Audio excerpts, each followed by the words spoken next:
Ladies and gentlemen, Bill Maher!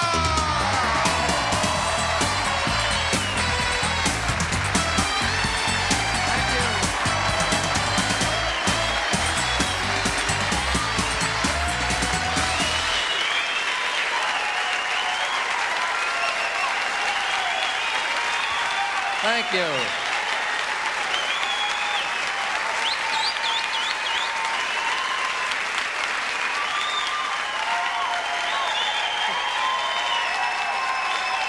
Thank you.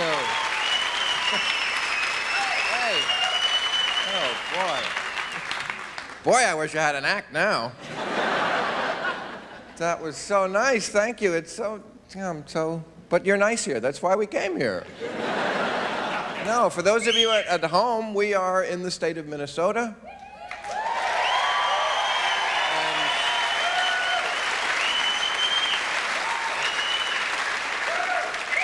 In the city of St. Paul at the Fitzgerald Theater, or as they say here, theater. I love it here. It's, and this is the theater where Garrison Keillor did his thing. I hope no one's expecting any of that homespun shit from me. But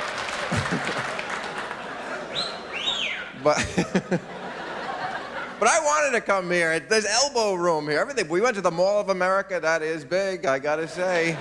The International Food Stand is actual size.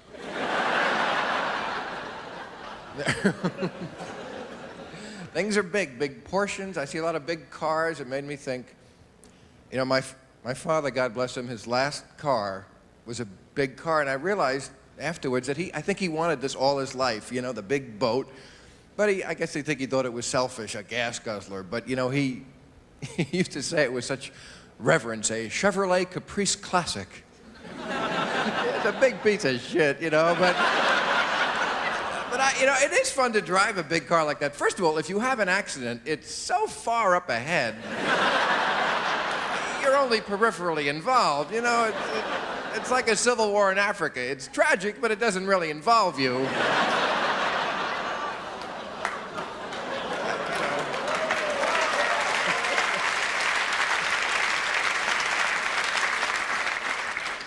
It is kind of selfish to have but you can't tell that to Americans. Everything that used to be selfish is now a right. We think we have so many rights. We have the Bill of Rights. We need a corresponding Bill of Responsibilities.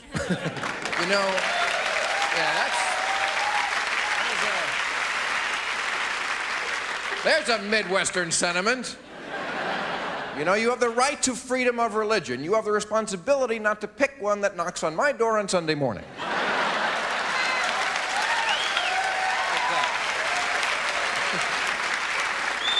You have the right to be protected from search and seizure. You have the responsibility not to do so many drugs you have a seizure. You have the right to remain silent. You have the responsibility to keep your kids silent on an airplane. Because, nowadays, if you have a cigarette in any place smaller than the Astrodome, you're a big asshole. But parents think nothing of indulging their kids to scream in my ear on an airplane. And they laugh. To them, it's cute. But, that drooling snot rag didn't come out of my loins. So it's not cute to me. In fact, your kid is the reason I want a cigarette.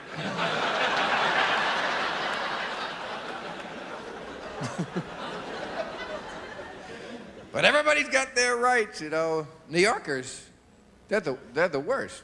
New Yorkers, like driving laws, to them are just driving tips. A red light is a suggestion. There's nothing mandatory about it. May we recommend slowing down? I don't like New York. I've spent a lot of time there recently. I know it's a great city, but I don't even get into the things other people find as the selling point. The city that never sleeps. Who cares? That's why it looks like shit in the morning.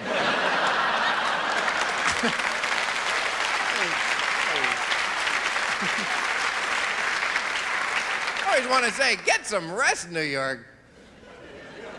And they're so blasé. I hate that attitude. They're so cool and nothing ever impresses anybody. If God came down and gave every New Yorker one word for the rest of his life, they'd all pick the same word. So? I hate that. And, you know, that attitude is all across the country now. Do you have a Planet Hollywood here? Yeah. Well, then you're part of the problem. Okay. I'm sorry, but any place with a velvet rope, the velvet rope, historians will say, was the downfall of this country.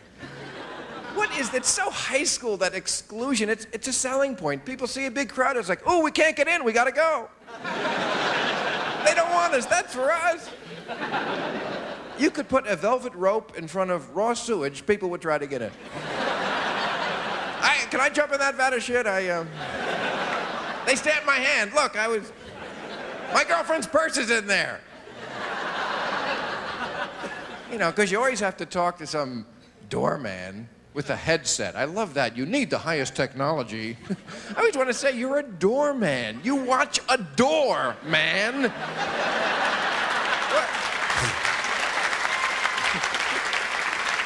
What are you? Oh, no, he's in NASA, Saturn V to doorman.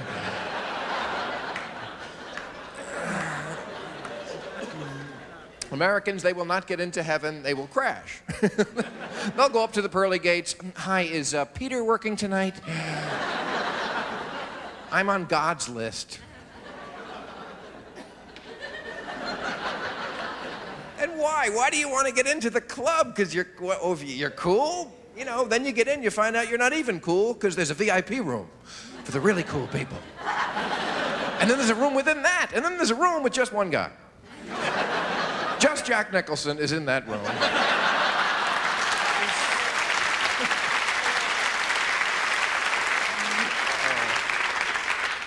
He's the owner, and there's a 10-minute wait. I mean,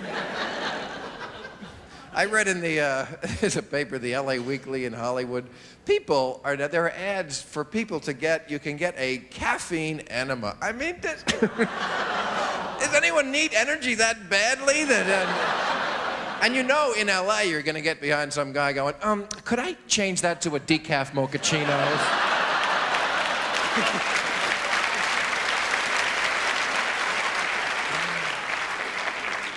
I tell you, those coffee drinkers were a lot more fun when they were drunks. Really, I mean...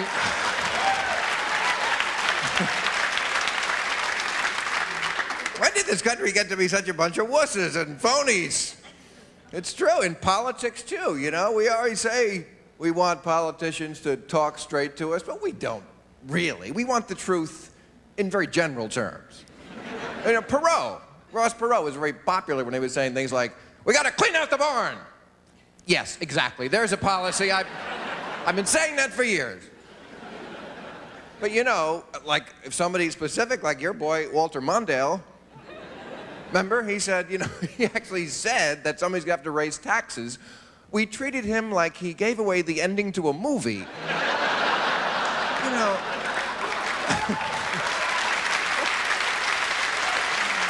Oh, man. Oh, you asshole, I was gonna see that. Remember Paul Tsongas? He ran for president under the slogan, I'm not Santa Claus. And you're not president either, okay, pal? There's a big correlation there. Santa Claus would win. I won't cut Medicare, and you get prisons. Oh, yeah, great. Down the chimney. Yes, that's my policy. I'll vote for that. That's why Reagan was the perfect president. Because he had the integrity he really believed what he said, but he was ditzy enough so that he didn't have to be held accountable if the details didn't exactly work out. I mean...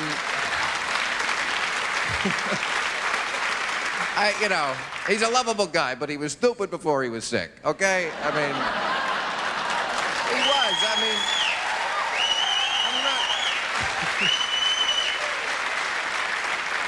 he's a great guy, but I mean, that was his genius. You have to be either stupid or a liar for the people to like you.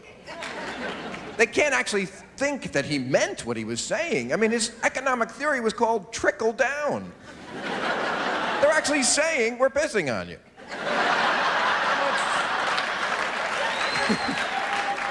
That's the theory. We have all the money. If we drop some, that's yours. Go for it, man. Woo.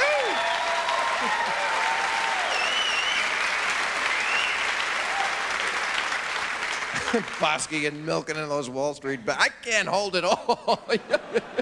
No, please, no, don't thank me. How does that sound good? Trickle, honey, we're getting a trickle. We're gonna get a little dab, boy, we'll be farting through silk now. But you know, in the 80s, we wanted to believe this nonsense that you could cut taxes and spend more, and somehow this was an answer to a debt problem. Even George Bush said it was voodoo economics, and everybody went, voodoo economics, let's try it. Oh. Yeah, you know, they would say things like, we can grow our way out of the deficit. Oh, right. We're gonna save by spending more. Is this working at home for anybody?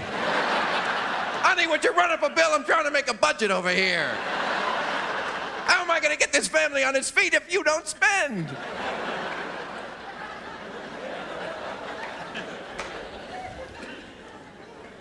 You know, when you tell people that you can have it all, and there was nothing more 80s than that, it's dangerous stuff. When you imply it economically, and then the, you know, psychobabble people get a hold of it. Does anybody really have it all? Is anyone here, you know, on perfect terms with everyone in your family, madly in love, in great health, and can't wait to get to work in the morning? And if there is, fuck you. Because...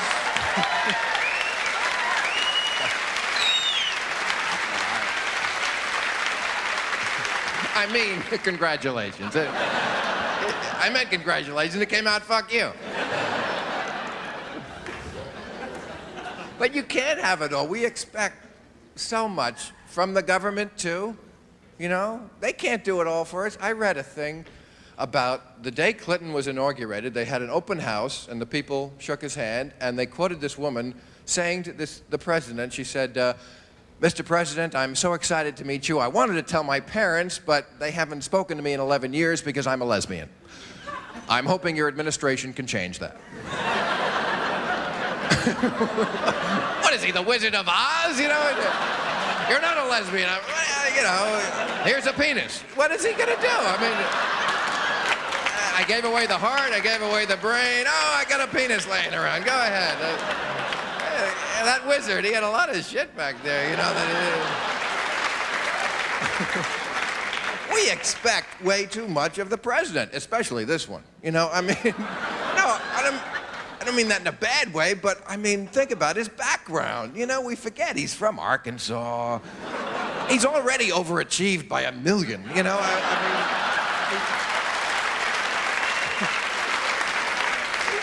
And that background, he's got like, you know, 1,000 half-brothers. His father was a traveling salesman. You don't get a sleazier lineage than that. When people go, you know the one about, that's him they're talking about. It's, you know, I don't get it. We elect presidents with nicknames like Tricky Dick and Slick Willie, and then we're surprised when they're slippery when wet. I mean... We do it because that's what we want. We elect the right guy for us. We do. Because we can't take the truth. We want the best liar, and we got the right guy.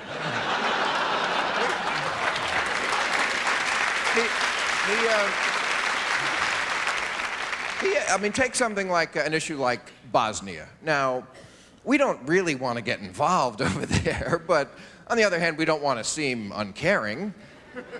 Answer, Bill Clinton. Bill Clinton will fudge this one just the way we want it fudged. Because sometimes bullshit is what you want in a president. He can feel their pain clear overseas. But does he get credit for that? No. No, he don't. That whole job is all about just taking shit. Imagine being president. You get up every morning, you go downstairs, there's the paper, you suck! You have not solved all our problems in the last 24 hours. Fuck you. Morning. You know, then we wonder why their marriages aren't so good. Yeah, there's no dignity left to that. How, you know, God, chicks like sue the president. What is he, the Rolling Stones? I mean, that girl who sued him because he asked for a blowjob. Even if he did, he's the president. Have some patriotism. Shut up about it.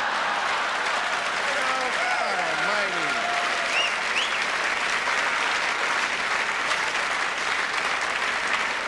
God, he's the president. You know, if he can't get some tail, what hope is there for the rest of us?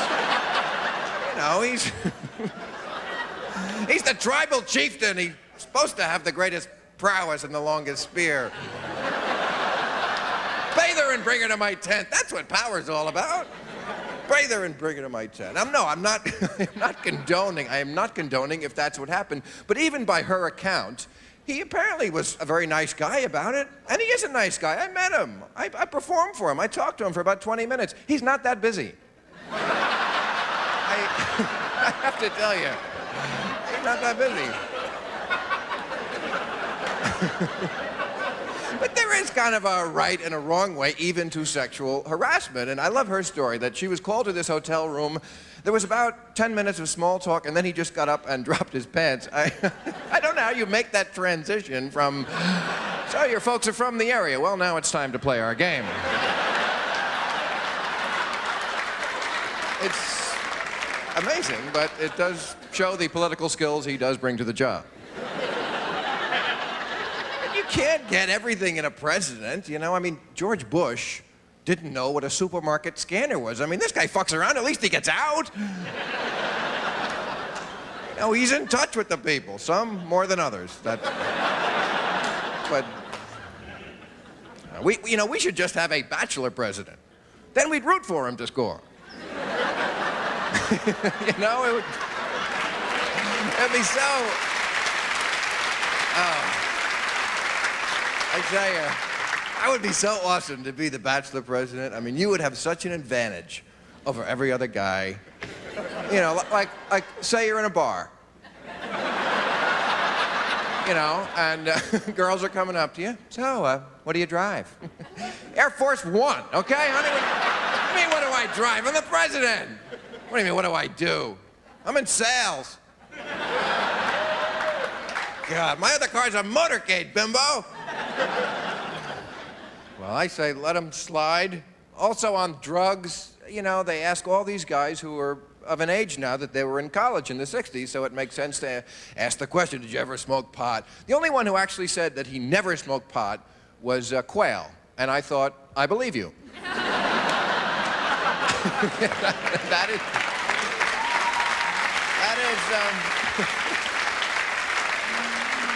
That is why you are the dick that you are, because you are that exact Niedermeyer little prick who never even tried pot, and you know.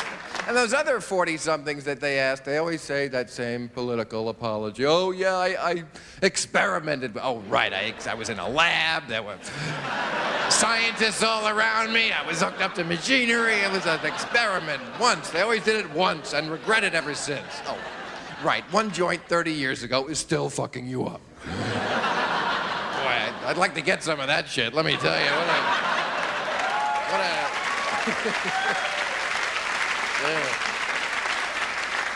What a tragedy if one joint kept you high forever.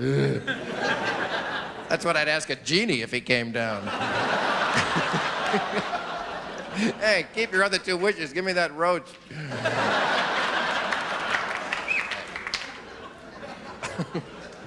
I talk big, but, you know, the only drug I'm doing these days is Rogaine.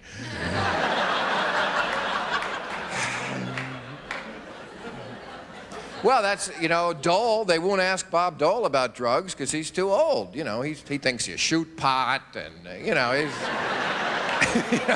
My father was like that, God bless him. You know, hey, use clean needles if you're doing marijuana. You know, there's herpes out there. Dad, we're up to AIDS and crack now, okay? Yeah, I'm sure you're doing AIDS. I'm sure whatever the drugs are, you're doing them. Well, I'm becoming that guy. You know, my next birthday, I'm gonna be 40.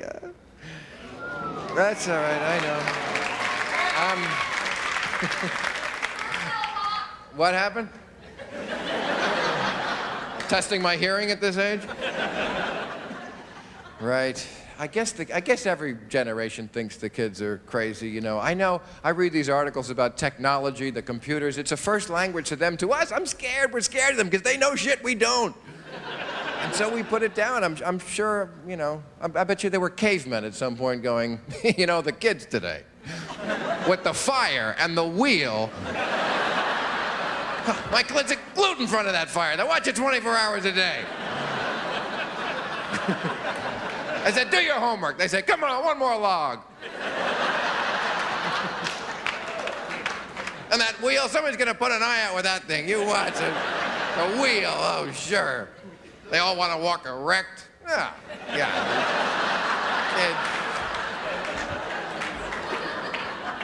They are different, though. I mean, kids today, I hate to say kids today, but I have to. I mean, you know, they have so much stuff. I had nothing. I had dirt. I played in dirt. Dirt was my life. Kids, they have gear and clothes and shit. Watch it. I see 5-year-old kids with a wristwatch. For what? Do you need a wristwatch when you were 5? See, I got to be in the sandbox at 2. Tease my sister, torture the dog. I'm not going to make mud pies today. I'm gonna have to fax that drawing over to you.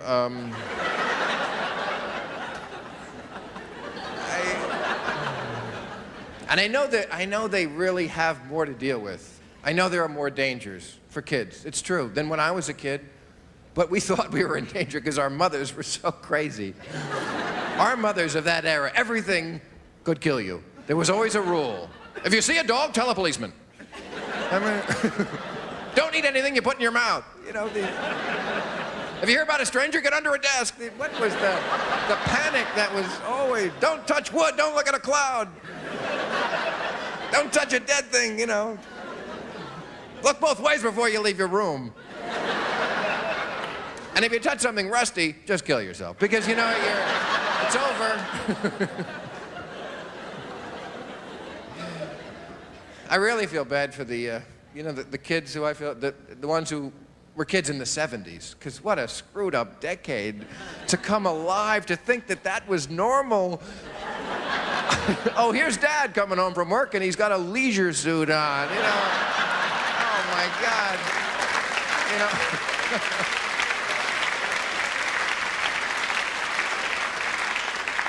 What a perfect emblem of our generation, a leisure. Every stupid, stoned idea we had in the 60s and the 70s became a business. Oh yeah, leisure suits. Remember we had this idea that, yeah, we're so cool, we need a leisure suit. We're that cool, we need to morph from one thing to the other. I might want to chair a board meeting, I might want to start a barbecue. I'm that cool that I need to go with the mood ring, remember? There's a generation really in touch with their feelings. Gee, I don't feel angry, but apparently, fuck you. That's weird. That's weird. Thank you. Thank you. You're so nice. I appreciate it. Yeah, I miss those days. I really do. I mean, I go to parties now. It's like nobody. What these parties need is a designated drinker. You know, just somebody to bring the Jack Daniels and the lampshade and get this thing going. And, you know, I mean, I'm tired of doing it. I'm happy to do it, but I could use some help. You know, it's so sad that drinking is sad. You know, I mean, I know alcoholism is sad, but drunks are funny. They are. Don't take that away from us. You know, they talk about ruined lives and ruined careers. What about Dudley Moore? You know, what about Foster Brooks? What about Otis? Otis. You can't have Otis anymore. He's a societal problem. Otis has to go to meetings. Otis doesn't want to go to meetings. He wants to sleep it off in Andy's jail. Let him do that. He's Otis. He's the town drunk. That's a noble profession. I know, it's a disease. Yeah, it's a disease. We all have it. I have it. Who wouldn't want to get stewed every day at noon?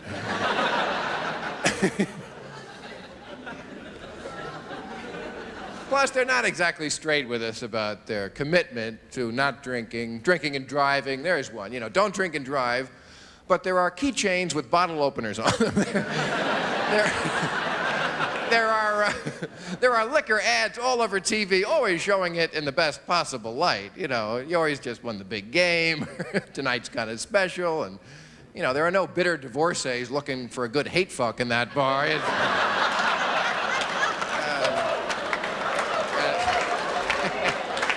When I say hate fuck, I mean that in the best possible way, ladies and gentlemen. I don't mean anything by that. That's a term of endearment. Plus, you know, they can't stop we drink, we drive, we can't not do it all together. Instead of trying to get us all off the road, they should just have a drunk driving lane. You know,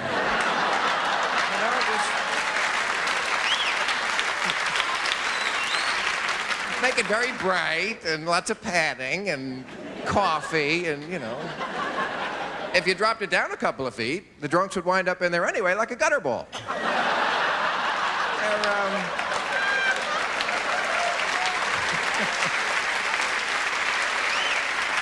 There are solutions. Ladies and gentlemen, there are solutions if we just look.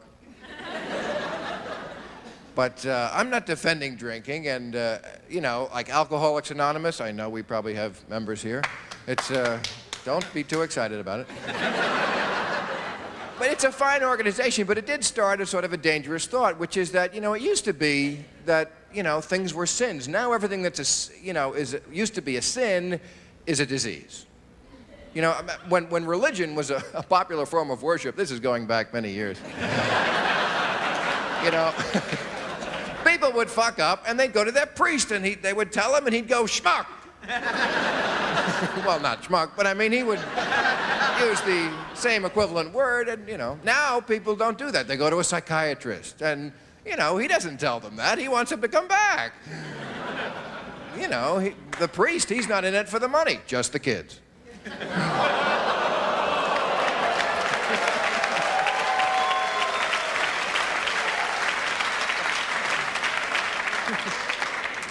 I'm making a joke. I'm making a joke.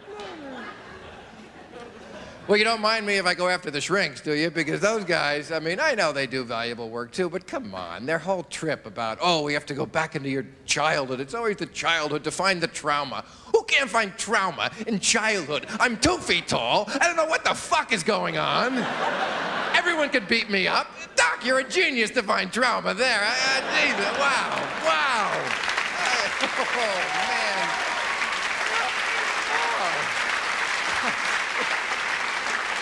How do you do it? Wow! I used to have acronecrophilophobia, which is fear being fucked by a dead person in a high place, which is not something I'm in a group and... Yeah, I mean, everybody in this country just has to buddy up to the concept that life's tough across the board for everybody. Hi, I'm Bill. I'm a birth survivor.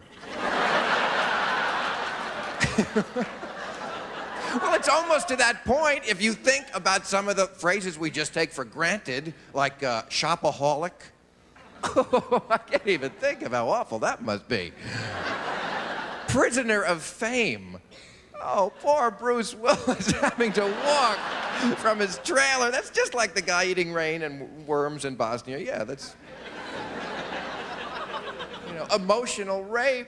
He forced his opinions on me. I mean, come on. Spousal abuse. See, there's one that I actually think causes more trouble when you use a euphemism like that. It should be what it used to be, wife beating. You need to hear the problem. It doesn't deserve a $9 euphemism like spousal abuse. You know, yeah, it's true. You know, we could do that with everything. We could call Nazis, gentlemen prefer blondes.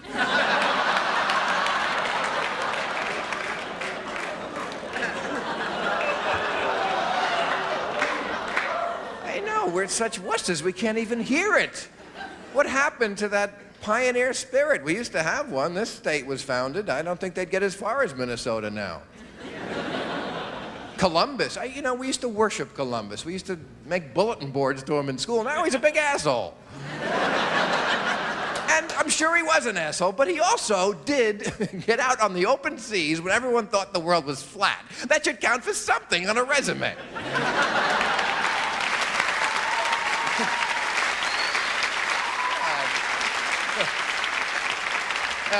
Discovered new world. Padding. Look at that. You know, I mean, he wouldn't get out of the dock today. Columbus? Yeah. His friends would be like, Chris, maybe you should try to discover the world inside you first. Maybe a voyage of self-discovery, perhaps. You know, people who like you because you get them spices are not your friends.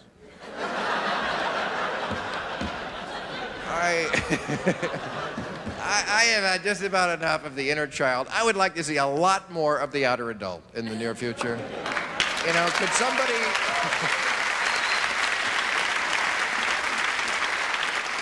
Nobody wants to solve their problems individually. You always have to be in a group or a clinic or something. I mean, Christ, Liz Taylor has been in Betty Ford more than Gerald Ford.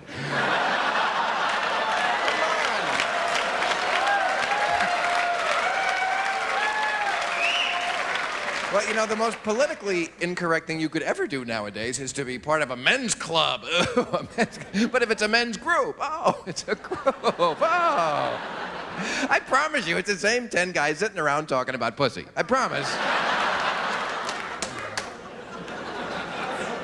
You know, we're all in our little separate sections. We have this problem. There's no coming together as a country. You know, we gotta do that.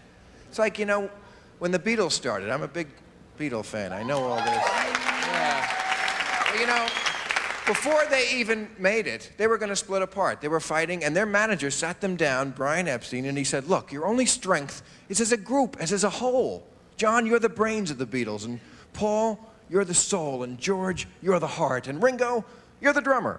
You know, everybody's got a role, you know. So, oh, did you hear about O.J. Simpson?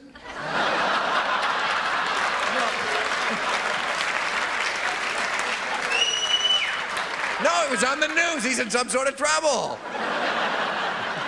I've been looking for coverage. I tell you, I have no patience with these people who say, oh, I'm not interested in the trial. Really? It's like people who say they don't masturbate. I go, I believe you, but you're missing something good. You know? You're gonna miss it when it's gone. I mean, I'm telling you, we are getting a lot of entertainment for our dollar. Oh, these other idiots who say, yeah, the trial's costing us $5 million. $5 million? Waterworld cost $170 million. It's a piece of shit. I mean, at least this is good. Christ, it's on the E! Channel. You know, I mean, entertainment. I mean, they're gonna, in 10 years, I swear to God, they're gonna cut it up and show it on Nick at Night. They'll call it Ito's Place. With all the characters you know and love, and the action figures, the lawyers. Boy, they certainly are action figures, aren't they? I mean, after seeing what lawyers can get away with, I am seriously considering killing a couple of people. I don't even mad at anybody. I just think I can get away with it. Because I see this every day. As long as you act indignant, it doesn't matter how preposterous it is what you're saying. Johnny Cochran is pissed off every day. This court has never even examined the possibility that Nicole killed O.J.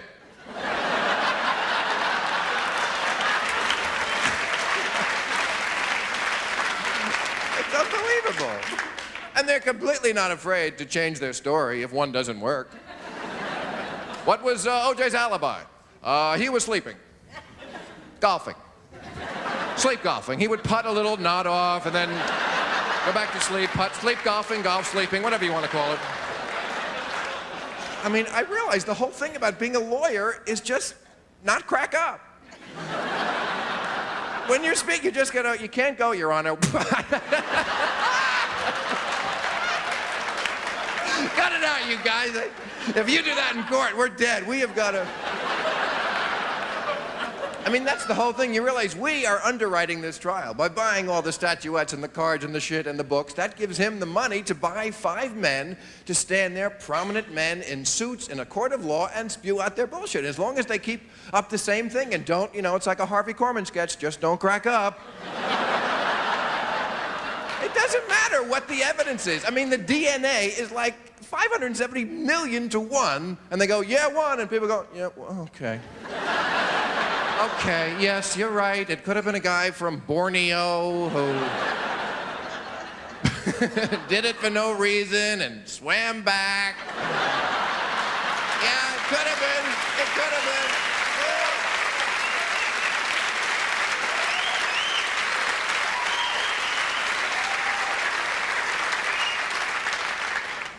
I feel so manipulated by these men sometimes. I can imagine what the jury thinks. Remember the day they had to go to O.J.'s house? They took a bus ride to O.J.'s house, and somehow, when they opened the door, there was a roaring fire going. It's like they're saying, how could a guy who built a fire? No, he wouldn't. No, there's a fire. No. No. A fire. And freshly cut flowers, and Billy D. Williams showed up with some Colt 45. They don't care. They don't even deny half of it. I mean, they don't deny that O.J.'s blood is at the crime scene. Shapiro just said, well, sure, he was the kid's father. He was over there all the time. Now, I'm not a parent, but are you often dripping blood when you're picking up your kids? Is that a part of it that I don't know about? I'll swaddle that wound later. Let me just get the kids first. I'm O.J. Simpson. I ran with worse than that. Are you kidding? Festering wound, push off. He was a busy guy. He was. I got to give that. I know about one day in his life, and he did pack a lot into a day. I tell you, if I was going to kill my wife, I wouldn't do it on a night. I had a flight. Jesus, shit, I have not packed. I have not killed my wife. Oh, fuck. I'm not going to make the plane. I'm not going to make the plane. Great. No, I'm not going to make it. I'm not going to make it.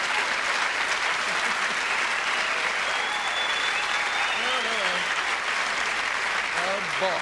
Unless it's late. Maybe the plane... Cato, where's my frogman suit and the knife? I am not organized. Damn. He is a master criminal, that O.J. I got to tell you, there's a bloody glove at the scene. There's a bloody glove at his house. This is like a 2-minute Columbo episode. What? Why are we still debating this? I mean, this guy did everything but leave a business card. You know what the thing is? We see so much TV crime, and it's clever. On a TV show, on a detective series, which there's a million of, the criminals are always smart. You got to make the show last an hour. We forget, in real life, criminals are like Tonya Harding. O.J., those assholes, the World Trade Center bombers who go back with the receipt to get the van. I mean, wow. We blew up the World Trade Center and made $400.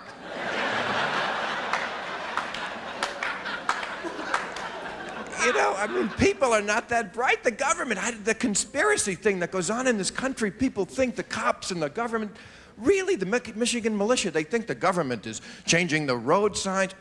The government can't deliver the mail. I mean, they're not up to this, I promise you. Christ, they can't convict O.J. How good are these people? No wonder he looks confident. You ever see O.J.? He's got a look on his face now like, I'm beginning to feel like I'm on trial here.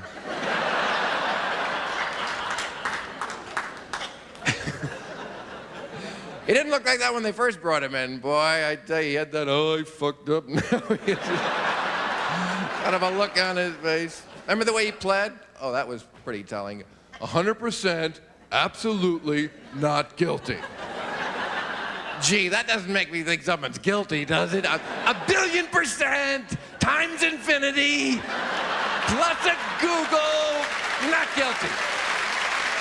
Times a million.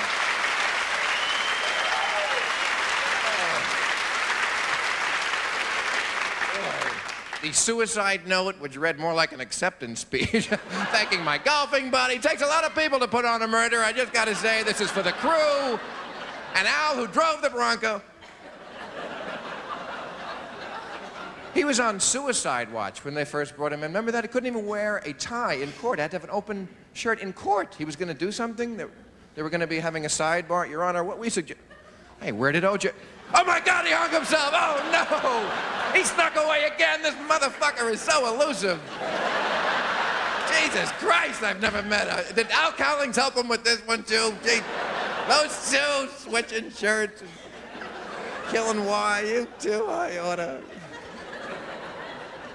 Yeah, they wouldn't give him shoelaces. I don't know how you kill yourself with shoelaces. What do you, stick them up your nose? I mean, Kevorkian couldn't kill you with shoelaces. Well, that Kevorkian, he is getting sloppy. The last one, he just backed over the guy. I mean, what?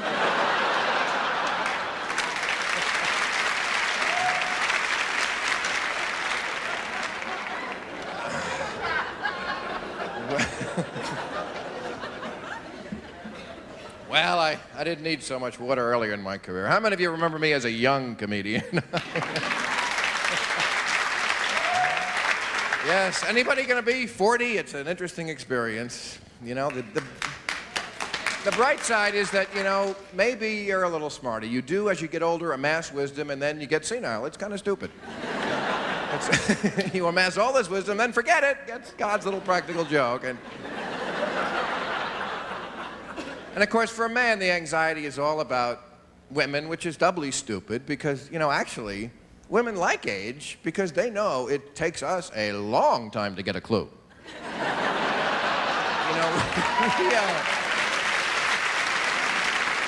not that you can ever really understand the opposite sex at all, but that's where the age thing comes in. If you hang around them long enough, you gather little bits of information.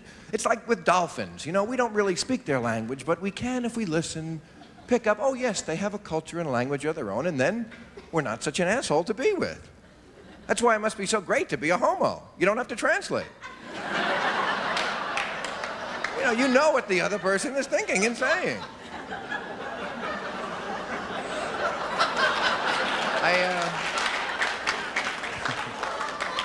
I kid, I'm not I always wanted to be mistaken for gay because they're always best looking guys, right? I don't know why. I mean, why is that? Does a guy become gay and then become great looking automatically? Or is it the other way around? A great-looking guy just look in the mirror one day and go, oh, Christ, I'm not wasting this on chicks.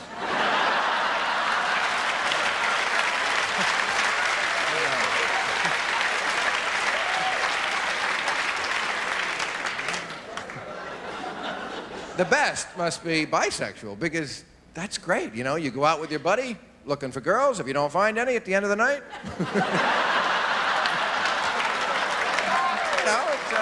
hey, Bob, why don't I hit you on the shorts? All right. That's a good idea. I was going to suggest a diner, but this could work out.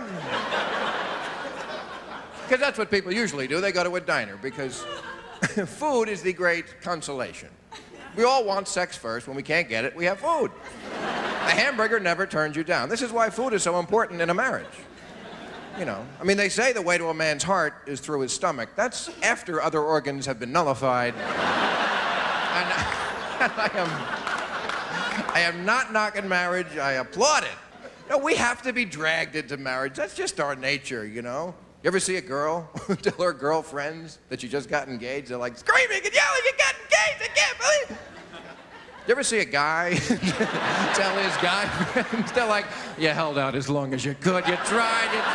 It's like he has cancer or something. Oh, God, they have a cure for that now. The only guy who was ever really, I think, ready to get married, Hugh Hefner. You know, he's about 65. I read a couple of years ago there was an article that said, Hugh Hefner is going to retire. From what? I mean, geez. Oh, boy, imagine having to be in your pajamas all day porking Playmates. He deserves a break. It's about time he cut himself a little slack and just, you know, got up early and put on a business suit and had a regular shitty life. Oh, man.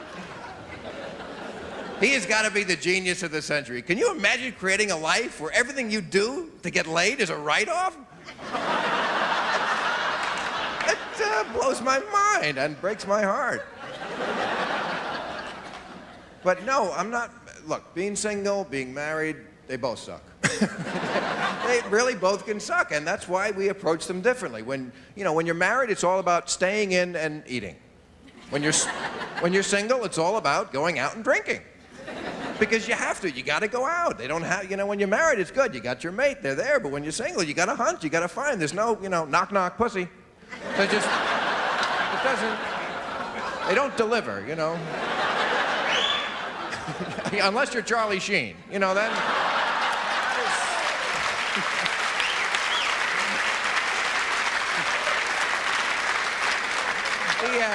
He had that long-term account going, Over 30 minutes, the first blowjob was free. If they would, that was just the way they were.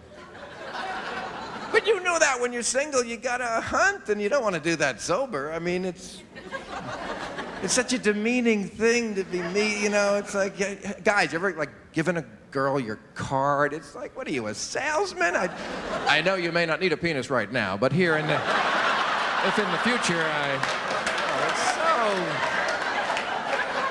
dating thing. It's so, a date. It's like an appointment for a sale. I mean, we're selling ourselves to the girl. We want to get her in bed. So, it's, that's what it is. It's like we're saying, look, I know there's a lot of companies out there, but fuck me. I know you can take your business elsewhere. Let me tell you what I'm going to do for you. Act now. There's never been a better time to fuck me.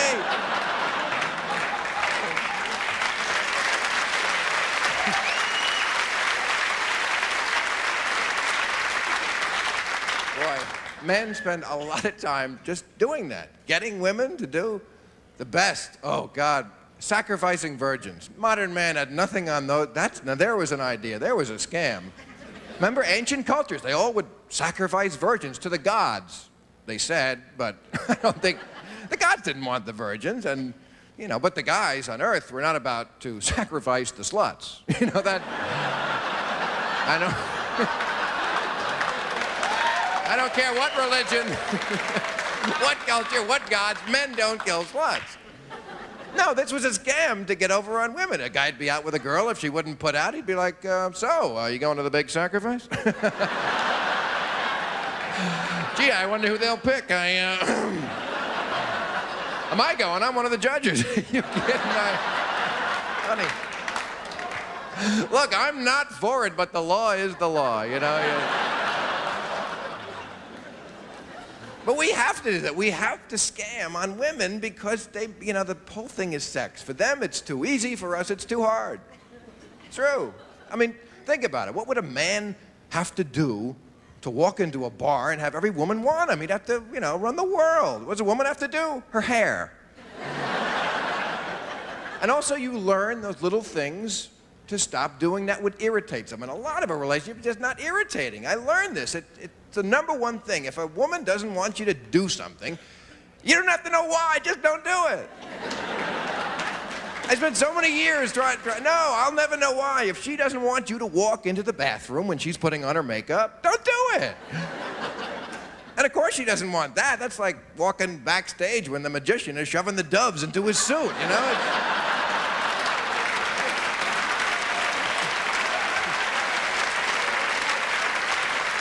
Let the illusion happen. She wants to give it to you and you want it. Let it happen.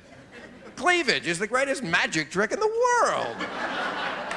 All a woman has to do, if she's showing cleavage, that's all we see. She could have no head. And we wouldn't know for about 10 minutes. Hey, you don't have a head. That's a great set of tits, I gotta say.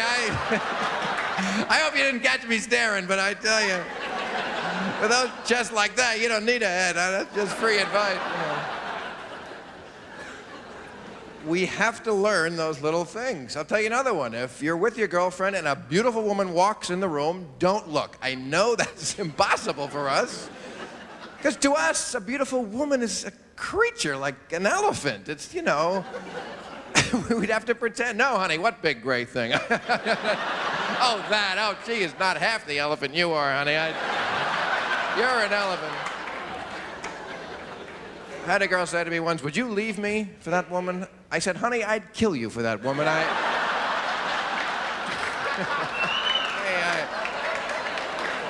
I'm making a joke.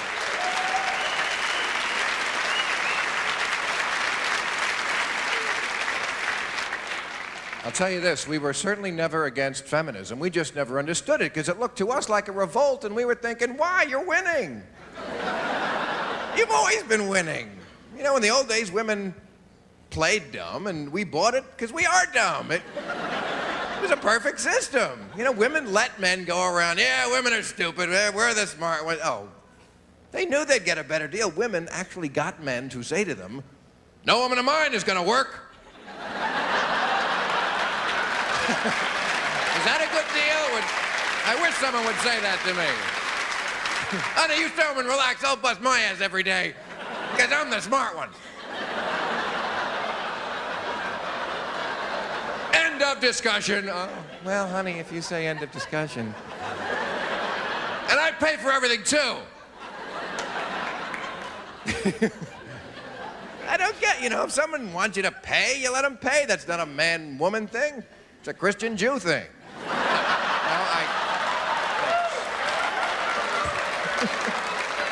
making a joke. I can make that joke because I'm half Catholic and half Jewish. A lot of great people are both. Jesus. Right? Jesus was a Jew. And if a Jew, why the Spanish name?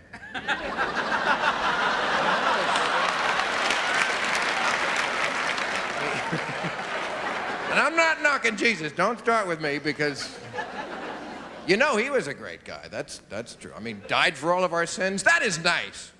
That is a gentleman. That is what I call picking up the check for the whole table. That's no, give me those sins, please. Come on, it's on me. Come on, my father's big with the company. Give me that. Oh, you know he was great because when Jesus died, they started to count time again, which that is a tribute. I don't care what you do on this earth. They're not going to go, Bill, when you die, we're going back to 1. That's just the way we feel about you, my friend. You are worth it. Yes, it'll be a hassle with the calendars and the banks, but... You know, in the year 1, people used to go around saying, you know, it's February and I'm still writing 0 on my checks. Where did that 0 year go?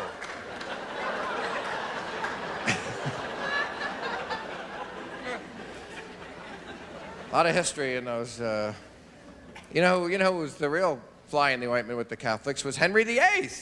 Wanted to divorce his wife, and he called up the church, and they said, you cannot divorce. And he said, well, then I'm going to cut her head off.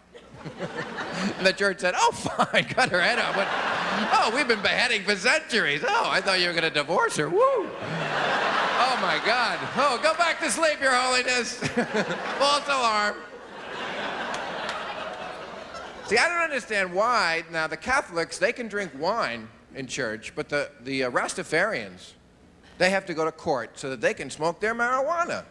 I mean, everybody wants to be a little fucked up when you talk to God. He's a scary guy. You want to be a little fucked up. And he looks better, you know. But I don't understand why there's like God drugs and lab drugs. And the lab drugs are the legal ones, the ones you get with a prescription, which is another racket. Why should I have to pay a doctor so he can write a little note? I had poison oak. I needed rash cream. To get a little, Billy can have his rash cream. Oh, I was going to be freebasing it. I was going to be selling it to school children. Liquor. What causes more damage than liquor? I mean, it makes people violent. I always hear he got drunk and shot his wife. I never once heard a guy got stoned and shot his wife. Got stoned and forgot to shoot his wife. That could happen. I'm sure it has. And that's one of the great things about pot.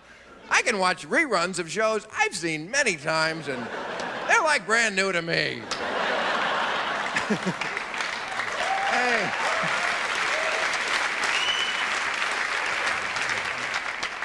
I know it sounds like I'm defending drugs, but I'm defending freedom.